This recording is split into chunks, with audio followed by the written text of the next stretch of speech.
सामाजिक समानता में योगदान। तो हेलो फ्रेंड्स, कैसे हो आप सब लोग।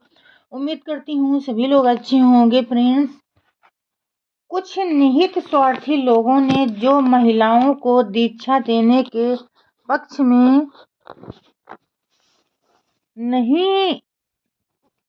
नहीं थे, गौतम बुद्ध पर आरोप लगाया और कहा कि पहले उनका धम्म 1000 साल चलता, लेकिन स्त्रियों के भिक्षुणी बनने से केवल 500 वर्ष ही चलेगा। यह आरोप बेबुनियाद और सच्चाई से बहुत दूर है।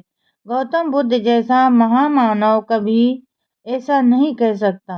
ऐसा प्रतीत होता है कि त्रिपिटक में ऐसी भ्रामक बातें बाद में लिखी गईं, जबकि वास्तु स्थिति ये है कि भगवान बुद्ध ने महिलाओं को पुरुषों के बराबर का दर्जा दिया और समाज में उनको उचित स्थान दिलवाया। बुद्ध ने स्त्रियों को राजनैतिक अधिकार दिया और भिक्षुणी संघ को स्वतंत्र रूप से चलाने का अवसर प्रदान कर उनकी संगठनात्मक क्षमता, राजनैतिक सोच और अपनी अलग अलग पहचान विकसित करने का अवसर प्रदान किया।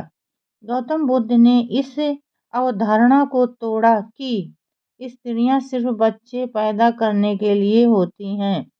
उन्होंने इस अवधारणा को भी तोड़ा कि लड़का पैदा होना लड़की पैदा होने से बेहतर है।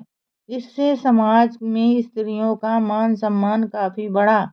बहुत सी भिक्षुणियों ने निर्वाण सुख का साक्षात्कार किया और अर्हत पद को प्राप्त हुई।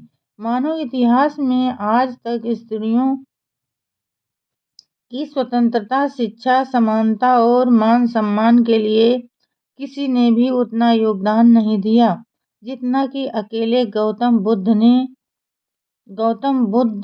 ने जिस सामाजिक संरचना की परिकल्पना की थी, भिक्षु संघ उसका एक आदर्श नमूना था। यह संघ पूरी तरह प्रजातांत्रिक था। बुद्ध ने संघ के लिए जो नियम बनाए, खुद भी उसका पालन किया। पंचशील और अष्टशील, भिक्षु भिक्षुणी और गृहस्थ, उपासक उपासिकाएं सभी पालन करते थे। प्रजातंत्र में योगदान। भगवान बुद्ध ने प्रजातांत्रिक मूल्यों को बहुत महत्व दिया। विभिन्न राज्यों के राजाओं और शासन के अधिकारियों को उन्होंने सलाह दी कि कामकाज निश्चित कानून और नियमों के अनुसार चलना चाहिए और अगर नियम और कानून बदलने हो तो बाकायदा जनप्रतिनिधि सभा, जैसे आज संसद है, विधानसभा है, में उस पर बहस होकर वहां से मंजूर होना चाहिए। उन्होंने सलाह दी कि राज्य के विभिन्न विभागों में बराबर तालमेल होना चाहिए और परस्पर अविश्वास की स्थिति नहीं रहनी चाहिए। उनके द्वारा स्थापित भिक्षु संघ और भिक्षुणी संघ दोनों का संगठन और संचालन पूरी तरह प्रजातांत्रिक ढंग से होता था। संघ के कायदे कानून और उनको चलाने की प्रक्रिया से पता चलता है कि ब्रिटेन में प्रजातंत्र आने से 2000 साल पहले बुद्ध ने भिक्षु और भिक्षुणी संघ में प्रजातंत्र की प्रणाली लागू कर दी थी।